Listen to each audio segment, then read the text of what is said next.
Hello,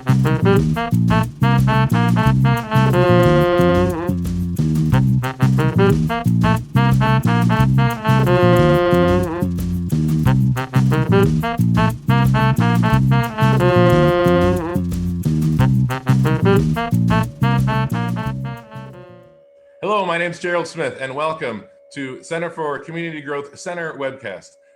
This is episode 7 of the COVID-19 in Indiana County update. Today is Thursday, April 9th, and today I'm joined as usual by Dr. Sybil Moore.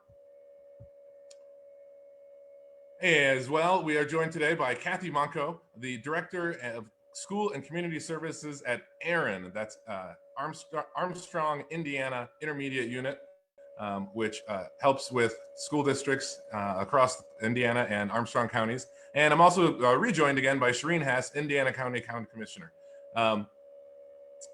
Thanks to Quintina Thomas today for engineering help. And as you can tell, we're missing Brandon, and it's really tough for us to get by engineering. Let's get started, though. I'm going to start with Sherene Hess, our County Commissioner. Sherene, are you there? I think you're muted. Hold on, Sherene. There we go. I'm unmuted. There you go, Sherene. Welcome. It's so nice to see you. You saw my mouth moving, but no words. So anyway, thanks for inviting me back. I hope everyone's doing all right. It's been a tough and challenging few weeks here for Indiana County and the rest of the state and the nation, but I'm happy to report that we're doing it.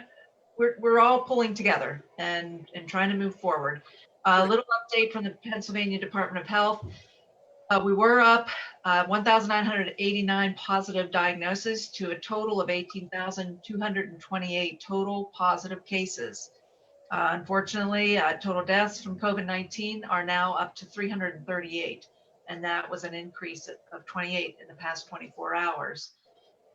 Indiana County remains at 21 positive cases, and we know of no deaths at this time. I would like to say that we're all flying the Pennsylvania state flag at half-mast in memory of our fallen, the folks who have passed away from COVID-19. So I want to thank everyone for what they're doing. If you're on the front lines, thank you so much for your contribution to this. If you're one of the essential workers out there, you work in a grocery store, you deliver food, or you grow food, or you just do any number of other things that help people live their lives, we appreciate it so much. And if you are staying at home for this cause, thank you. That's incredibly important as we work to slow the spread of the virus. I'd like to say that we're making some progress on that. Yeah, maybe I ask, how do you think Indiana, I know you are part of weekly and probably daily emergency management meetings. How do you think, how does that table feel like Indiana County is doing in terms of flattening the curve and adhering to these social distancing practices? I see a lot of people doing what we're supposed to be doing. I see a lot of people who are not. And I can go to our parks and I can see people congregating way too much. And so I do want to remind people that it is important. And, we're part of this thing. So, I want to urge people to just do your part. So yeah, you're going to have it. People are going to take it lightly. They're not going to take it seriously, but we do want to encourage people are doing it. And the more we all do it, the more people see it. So I say, be a leader. I appreciate that. We, at the show last week, we all wore our masks. I have my chili pepper bandana that I like to wear when I go out. I guess I know the county has taken some steps to actually at least rope off some of the playground equipment at the county parks. I also see folks at the basketball courts, at the pickleball courts, and is it your thought that we should be doing similar things in terms of putting up some kind of a barrier, not a not an insurmountable physical barrier, but at least like some caution tape that ropes off these areas to suggest that it's really not a time to be on this communal playground equipment. Yeah, I think that it would be a good idea. Every municipality is in charge of their own recreational facilities. So at the county parks, we did what we could do. We closed Buttermilk Falls, which it was just necessary to do. And even on the trails, it's look, this is a lifeline for people right now, is to get outside and be on the trails and be in nature. So we're for it. And these, our Department of Conservation and Natural Resources has some really good tips on how to maintain social distancing and really adhere to the guidance that's out there. So, we just want people to be safe. That's really what we want. Sure. In particular, the guidance these days has been about masks. And we'll talk about that in a little bit of a later segment. Is it your sense that emergency personnel in Indiana County have enough personal protective equipment? Or should we be supporting a lot of these grassroots efforts to make masks, in particular for healthcare workers? Or should some of these efforts be going to make masks for everyday people? Well, I think that there's a lot of mask makers out there, and God bless them. They're working, and it is important. Those N95 masks are so critical for our first responders, for the folks who are working in the healthcare facilities. So, we try to, if you don't need that kind of a mask, we are encouraging people not to use those masks. If you're just outside, a cloth mask is okay. It's CDC guidance. It's you can fashion something from a bandana like you did. There's lots of good little tidbits on Facebook on how to, and online how to make your own mask. It's easy. It does give you a feeling too, like you're doing something, and it does work. I mean, it's meant to protect. Your mask protects somebody else, and their mask protects you. So it's one of those things that certainly can't hurt, and it is helping. Great. We're going to come back to that a little bit towards the end. Let me ask you one other thing until we get to the next our next guest.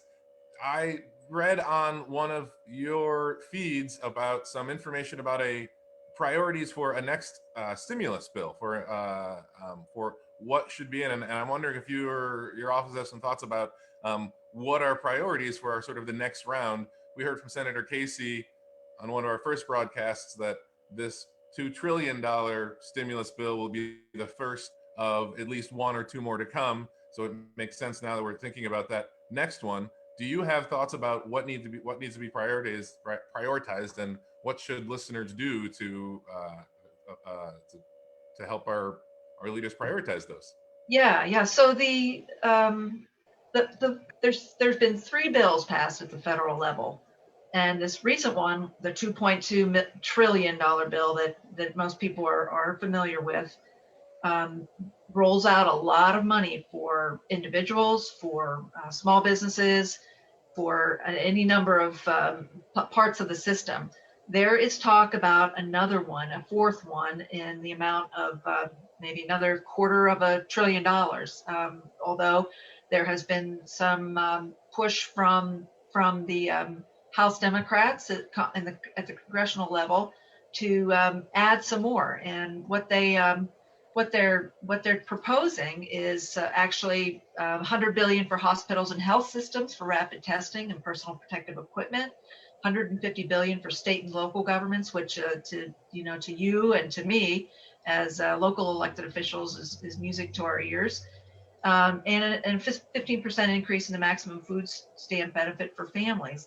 Also talking about an extra $250 billion or $125 billion to be targeted specifically to farmers, to women, minority, family, veteran-owned businesses and nonprofits, and calling for improvements to ensure that small businesses don't get rejected by the big banks. That's what we're seeing and have seen is the 4 major banks have been rejecting those, sole proprietorships and the folks who, they work for themselves, independent contractors. So that's what's proposed by the House now. The administration has said no, they don't want to go along with that kind of disaster relief. So you know what, we're hoping that people will you know, call their congressman or woman and say, look, we really need this, we really want it, and in the end, we just hope they'll do the right thing. But you know, in the past 3 weeks, almost 17 million people have filed for unemployment.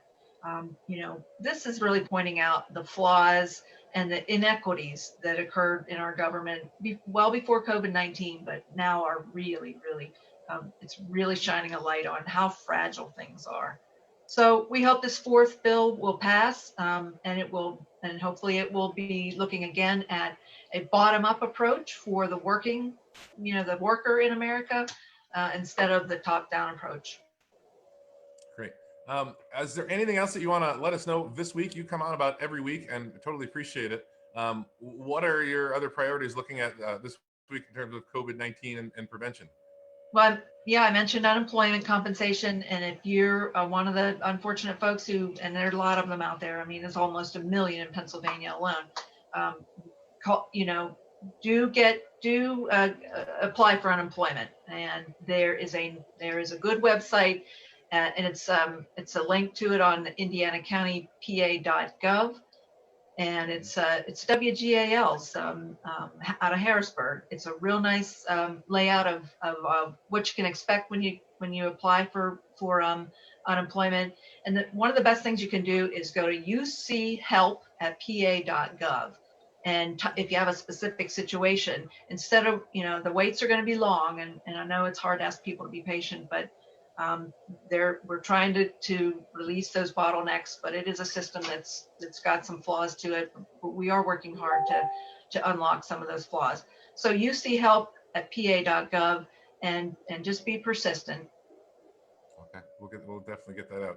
Well, thank you for joining us once again, and hopefully you'll come back and let us know how else things are going on in the county here. Will do. Thank you very much. Great. Thank you so much. All right. Take care.